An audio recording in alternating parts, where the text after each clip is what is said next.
I was born in a crossfire hurricane, and I howled at Sean in the driving rain. Oh no, that was that time we did all those. Anyway, probably a story for Another Is day. it another? Okay. Anyway, welcome to Is It?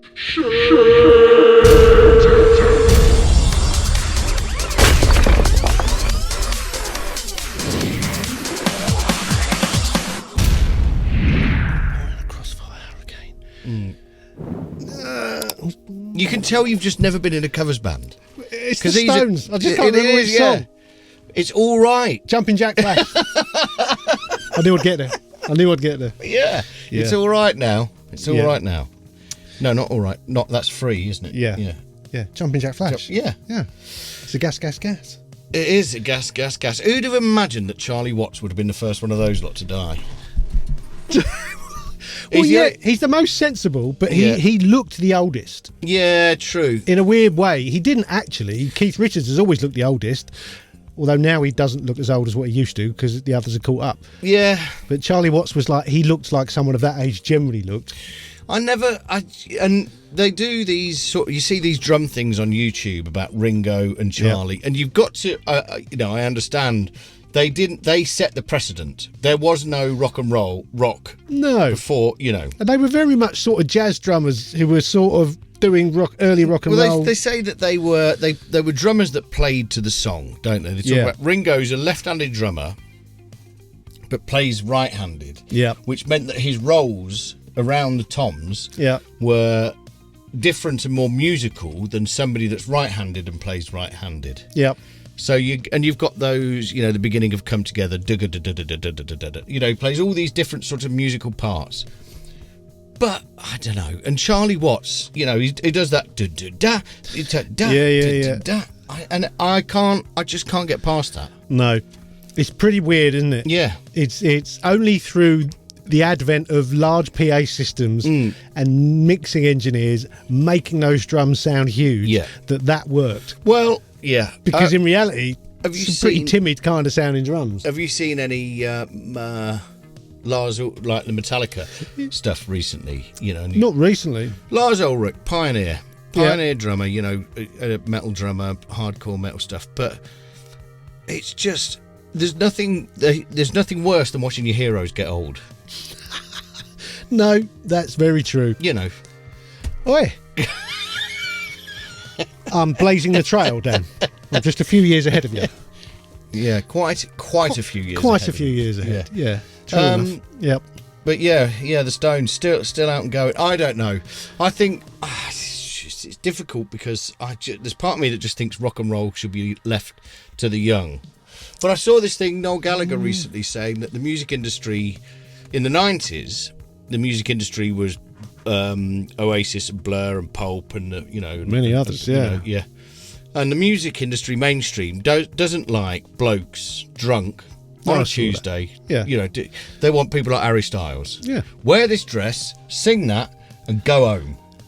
They do want that. However, what young bands, and they are out there, I know they are, what they need to recognise is you don't need a record company like they used to need record companies.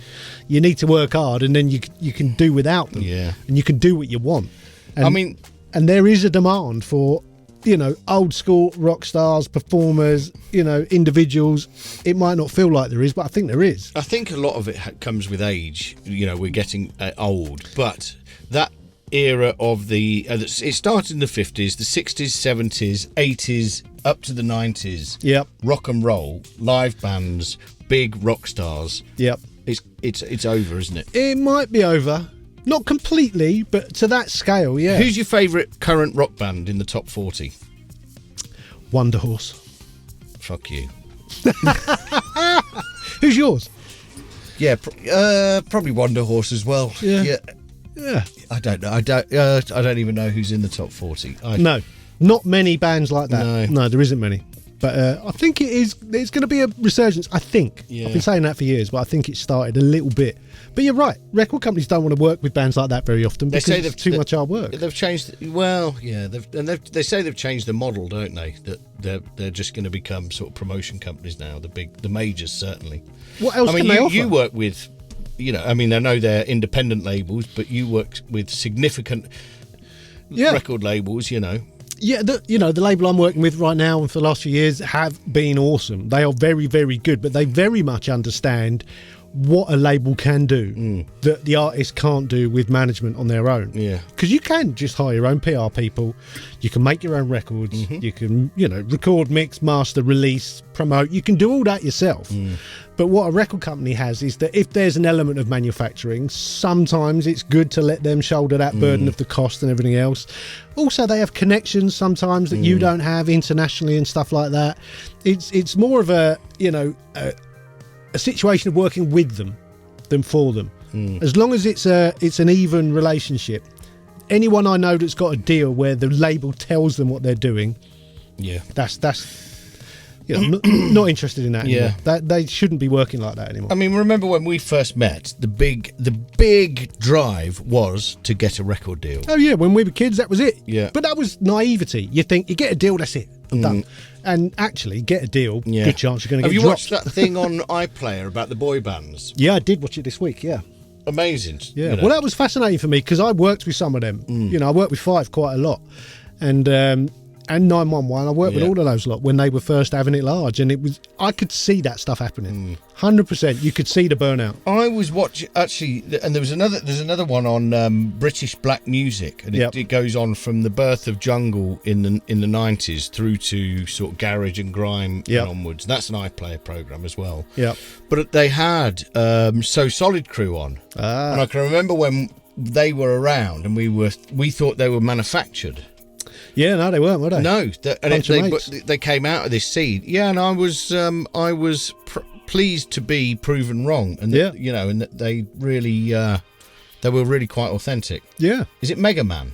Yeah, it's Mega Man, Romeo. It was. But I think Mega Man was the brains behind it, and it was all like the music that we were into, born from clubs, from British clubs, London clubs. Yeah, exactly. DJs. Yeah. Yeah, that was a good little era, that of UK sort of growing some interesting original new music. Yeah. Wow. Anyway. Oh, well, yeah, geez. Shall we look at a plug-in? Before we go to a nightclub, let's look at a plug-in. Never going to a nightclub again. I can't stay up late enough these days. No, same. Right, so this is causing quite a stir, this plug-in. Is it? This is from Kazrog. Kazrog, who make the True Iron, and they did the Avalon 737. They've done a bunch of interesting stuff, Kazrog. This is the MHB Green, and MHB, I don't know what the H bit stands for, but MB stands for Michael Brauer, who is a famous mix engineer. Mixed Coldplay's early stuff, a very, very impressive CV. And he talks a lot about his mixing method, which he refers to as Braurerizing. Braurerize. Which basically just means he pushes things into buses. So he will mix into subgroups, which will go to buses. He will push into compression and EQ, and then feed them to the stereo bus, which a lot of us do now. I've been working like that for quite a few years. He thinks, and he might be right, that maybe he started all that off, and he certainly always uses that as his sound. He thinks he's the person that started off using buses. In that way, in that doing like mixing into buses so that you sort of set up a sound before you have anything to go into it, and then you slowly sort of push things into compression and then put them together at the end. And this thing, the MHB Green, was a real piece of gear which he found many years ago. And it's basically, it was called the AWA G7201 limiting amplifier, and it was actually designed as a compressor used on a boat for their ship-to-shore radio system. It literally compressed when you were talking to the shore from your ship. Yeah. That was what it was. Anyway, he found one, and this company put it, in a more usable form for him. And this is one of his bits of secret sauce. This was one of the things he used, he says, to get his famous sound. And Kazrog... What for Coldplay? Apparently. And Kazrog have modelled it. It's an interesting thing. Let's have a look at it. So to begin with, much like any compressor, we have a big threshold knob right there. You have your compression dial there. Your power light. A lot of people haven't spotted this. If you click on the green light in the middle and push up or down, that adds an amount of what they call analog entropy. Entropy meaning disorder. So the more you give it, the more analog it acts. Is it the science of chaos, entropy? I think it might be, yeah. So it adds a random element of analogness to the signal. Right over on the left, you've got your dB, which is basically the saturation gain. So that adds more or less saturation, the knob on the left. The one next to that is a makeup level control, and that runs on the original, and this is modelled on that through a tube circuit. Next in the middle, you've got your obvious attack and release. The next one along is the compression mode. So basically, it sets the timing of the compressor, basically, which, obviously if you have a short attack and short release, it does something that would work maybe on percussion. The longer it goes, the more character it gives the signal. The one on the right does absolutely nothing. It is literally a DFA. They've only put it there because on the original, that's your tube test mode. But because this is modelled, you don't need to test your tubes because there are no tubes. So that does nothing, which a lot, Whitesea freaked out when he saw that there was a knob that didn't do anything. He got up and walked off. I'd have made it do something. Yeah, I'd have made it do something. Why couldn't that have been doing the entropy instead of clicking on the light? That would have made sense. Anyway. So yeah, basically it's like a compressor with saturation is kind of what it is. And it works. Another one. But this one you would put on a bus and drive things into it. So it's stereo? Yes, stereo. I mean, all plugins are either mono or stereo, depending on what you insert them on. Well, it's only... Okay. Yeah. But yeah.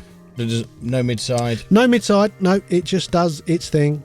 Maybe they'll do a deluxe version. So again, we've this has been a bit of a theme, hasn't it? This is one of those plugins that you might buy for a project that gives your project a sound. Yeah. You think, I want to make some middle-of-the-road dross like Coldplay. Oh, controversial. One of the biggest bands in the world. Yeah. Were. I think they're still selling out stadiums left, right and centre. Yeah. Okay. They're only the band Keane could have been. Wow. I always thought you looked like the singer out of Keane. Do you? Yeah. What? That cocaine-fueled, chubby geezer. miserable, depressed. Yeah, you do guy. look a bit like. Oh. Anyway. Don't take that the wrong way. I always liked Keane. There's one difference. There's one difference right there. Yeah. Okay, so but this could be a tool that you use for a specific project. Yeah, it could be. I mean, it's become a thing. We're going to talk about it in an episode soon. But this whole idea of colour boxes, things that give your audio a certain sound, not necessarily technically doing something like compressing or EQing, but giving it a sound. Everyone's after that. How do I make this sound better? It's not wrong. I just want it to be nicer. Have a vibe. What did you use it on? What channel? So it's purely a bus thing. Tried it on everything. I tried it on a stereo bus in mastering situation. I tried it on a drum bass. Tried it on vocals. Really interesting. There's kind of nothing that it didn't make sound better. However, I'm not enamoured enough with it to think there is nothing that could do that. At the end of the day, I think a decent saturator and a decent compressor, you could get a very similar, if not identical sound using tools you might already have. But it is nice and easy to insert it on a drum bus or a guitar bus and give it a bit. Push stuff in, drive it a little bit. It's like everything sounds great. Yeah. Okay, so from the Kazrog website. From the Kazrog website, yes. Demo. What's the demo? The demo is one of those that never runs out, but it does throw random silence at you. Okay. How much do you reckon they're going to sting you for this one? 41 quid. So you're just cheating constantly. It is 41 quid, yeah. Sorry. Do you think it's ruining the flow, yes, it's flow of the show? Completely ruining the show. You cheating. The thing is, I can't help looking at the prices. This is the first thing I look at when I see your card. I know. Well, I'm going to hide it now so you don't know what it's called. You see, well, for 41 quid, I think that's a bit of a bargain, don't you? Do you know what? There's such a lot of argument about this plugin online. Is there? Yeah, people are going that it's like the second coming. This is it. This is what gives my mixes that I remember sound. those days, the second coming. That was years ago. Yeah. Now you just get up and have a pizza. Yeah, that's it. Just pray for the first these days. Oh dear.